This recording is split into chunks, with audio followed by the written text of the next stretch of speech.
How many ட்ரையாங்கிள்ஸில் type 2 பார்க்கலாம். மொத்தமாகவே நமக்கு ட்ரையாங்கிளில் 3 ஆங்கிள் இருக்கும், அதாவது 3 கோணம் இருக்குமா.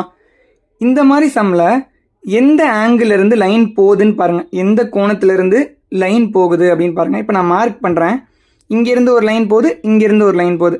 அந்த போகிற லைன் எத்தனை பார்ட்டாக பிரிக்குதுன்னு பாருங்களேன்.